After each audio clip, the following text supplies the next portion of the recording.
There are a few ways to use life insurance for retirement. We're going to discuss two of them here in this short video.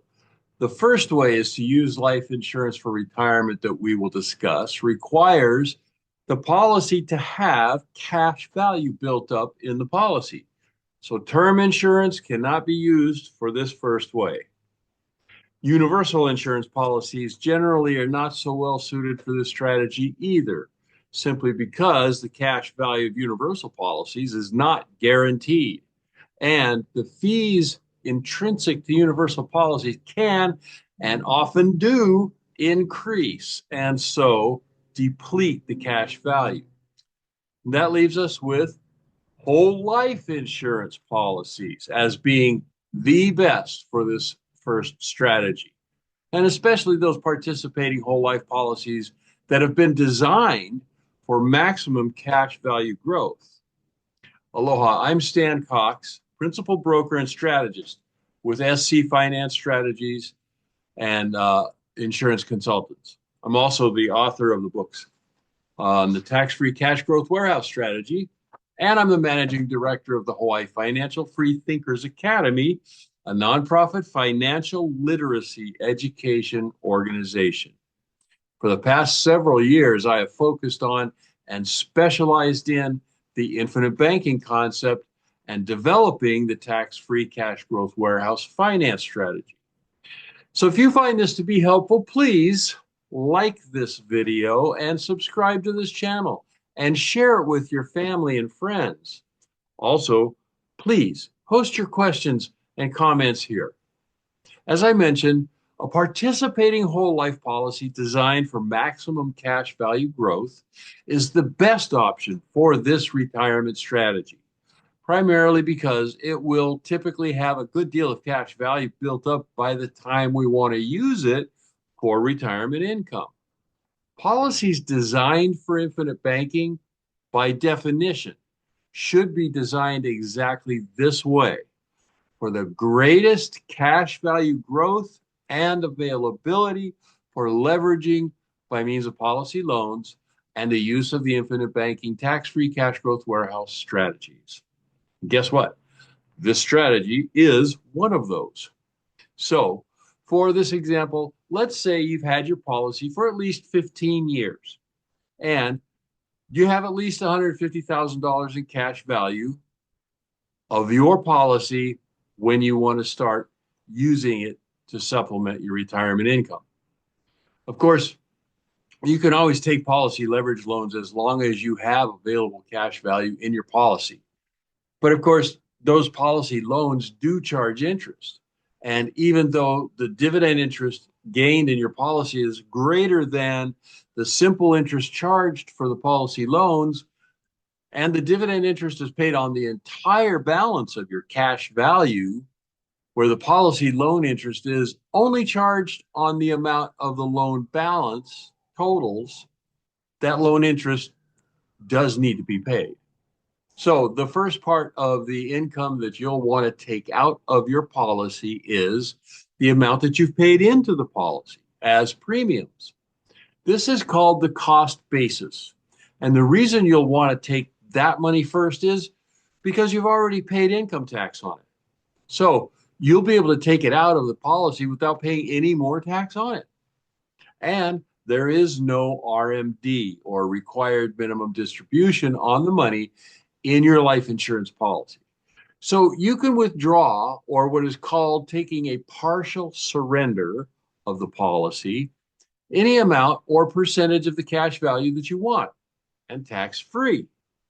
So let's say you started your policy when you were 50 years old and you were paying $6,000 a year in premium.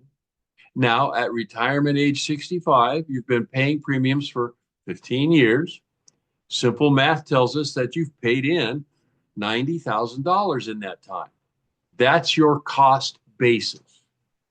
You could take that whole amount as partial surrender withdrawal from your policy all at once if you wanted to, and have zero tax obligation on it.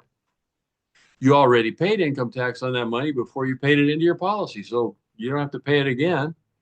Of course, if you did that, it would severely reduce the amount of dividend interest paid to your policy going forward because it's the cash value in your account that the dividend interest is paid is based on.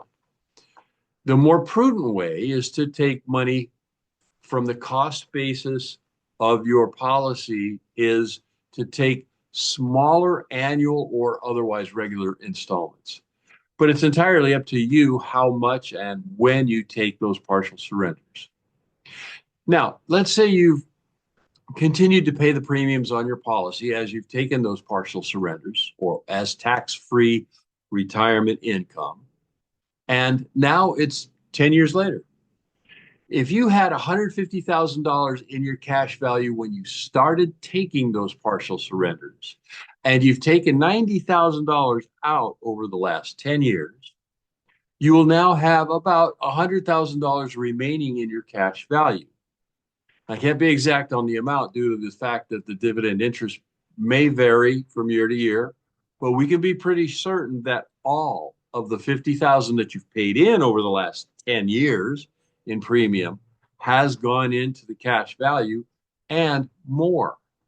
So even though you've taken $90,000 out of the cash value, you've put back in $50,000 at the same time and gained dividend interest on all the cash value remaining in the account as well. At this point, you would probably want to start taking policy loans instead of partial surrenders because while there will be loan interest to be paid, your cash value will still continue to grow at a faster pace than the loan interest will set it back. And since you aren't taking cash gains as surrenders, just loans, there is still no tax obligation. Again, tax-free income. You might want to stop paying premiums at this point. That can be achieved by exercising a reduced paid-up option, or RPU. An RPU will reduce the total amount of insurance and death benefit to what has been paid in full up to that point. So if your original policy was for $250,000 benefit, at this point, since you continued to pay premiums up to now, even though you've taken partial surrenders over the past 10 years, your policy will have continued to grow as well as the cash value. So the policy will now have a face value of about $300,000. Having paid in a total of $140,000 in premium, that will have paid in full for about $290,000 of life insurance. Now, you've taken $90,000 in surrenders, so by exercising an RPU, you would be left with about $200,000 of life insurance. No more premiums will be required, and both the face value and the cash value will continue to grow by means of the dividend interest. By now, you should be pretty excited about just how versatile and useful a good participating whole life policy can be, especially when designed and used with the infinite banking TFCGW strategy. Now, here's where you might want to exercise the second option for using life insurance for retirement income, or not, depending on if you still want your policy to provide some financial help for your heirs. Also, with this second strategy, even term insurance may be used. There are some additional qualifiers that will be looked at if it is term or universal, but it's still possible. This second strategy is an assignment or collateral assignment. In this case, you're basically selling the ownership of your policy. There are a couple of ways to do this. One is to collaterally assign your policy to a bank as collateral for a loan, which you will not repay.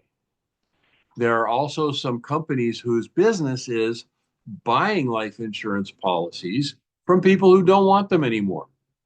That is called a life settlement solution to a life insurance policy. In either case, a loan from a bank that you won't repay or selling your policy to a settlement company, you won't get the entire amount of the face value of your policy, but in many cases, you can get a pretty high percentage of the face value in a cash settlement. most likely there will be a tax obligation on that cash out settlement if the amount received is greater than the remaining cost basis. But the tax obligation will only be on the amount exceeding the cost basis. So, not likely to be much in the way of tax.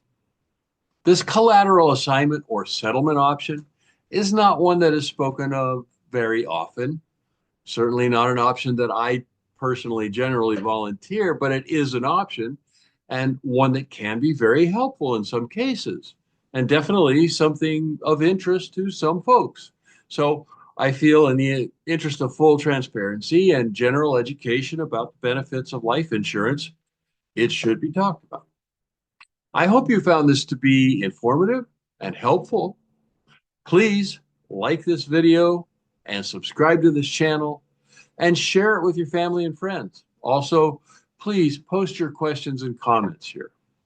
You have questions? We have answers. For a more complete explanation of the tax-free cash growth warehouse strategy, you can watch our free 60-minute webinar. The link is in the description box below. The link to buy my books on Amazon.com is also below. And if you'd like to book a free phone consultation with me, the link to my Calendly page is also right below here. So if you'd like to become a client of ours, and the application to become a client is in the description box below, or the link to the application is below. We're here to help, and we look forward to helping you. Aloha and mahalo for watching.